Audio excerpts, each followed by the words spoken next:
서울과 수도권 주택시장, 이제 오를 수 있는 구조 자체가 바뀌었기 때문입니다.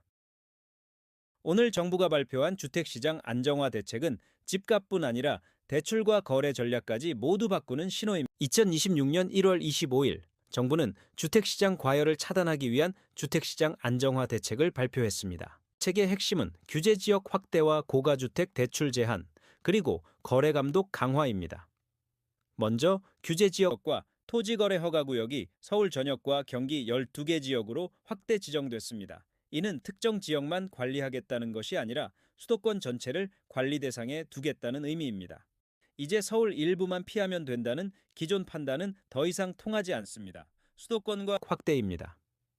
토지거래 허가구역에서는 주택을 매수할 때 실거주 목적을 입증해야 합니다. 단기 매매나 갭 투자는 구조적으로 차단됩니다. 이번 대책에서 가장 큰 변화는 고가주택 대출 규제 지역 내 15억 원을 초과하는 주택의 경우 주택담보대출 한도가 기존 6억 원에서 2억에서 4억 원으로 대폭 줄어듭니다. 예를 들어 20억 원 아파트를 살 경우 이전에는 6억 원까지 대출이 가능했지만 이제는 많아야 4억 원, 경우에 따라서는 2억 원만 가능합니다. 현금 여력이 부족하면 고가주택 매수 자체가 어려워졌다는 뜻입니다. 정부는 규제입니다. 이 규제로 가장 큰 영향을 받는 쪽은 다주택자와 고가주택 투자 수요, 그리고 차입을 활용한 투자자들입니다. 반면 중저가 실수요자는 상대적으로 영향이 제한, 과도한 부동산 투자 이익이 발생하지 않도록 부동산 제도를 합리화하겠다고 밝혔습니다. 이는 단기 차익 구조 자체를 제도적으로 줄이겠다는 의미입니다.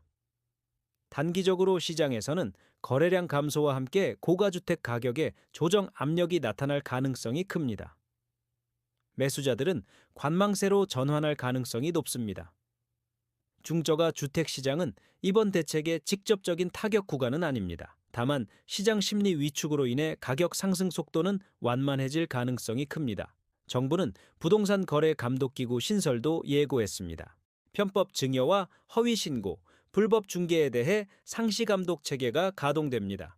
국토교통부뿐 아니라 금융과 세무, 수사기관까지 참여하는 범부처 대응 체계가 함께 구축됩니다.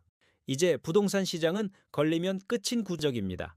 이번 대책의 본질은 집값을 끌어내리는 것이 아니라 급등하지 못하게 만드는 구조 전환에 있습니다. 구조로 바뀌고 있습니다. 시장 속도를 조절하겠다는 정책입니다. 이제 부동산은 얼마나 오를지를 고민하기보다 누가 살 수 있는지를 먼저 따져봐야 하는 시장으로 바뀌고 있습니다. 오늘의 결론입니다.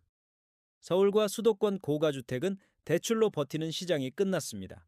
단기 투자 수요는 구조적으로 차단되고 실수요 중심 시장으로 재편되고 있습니다.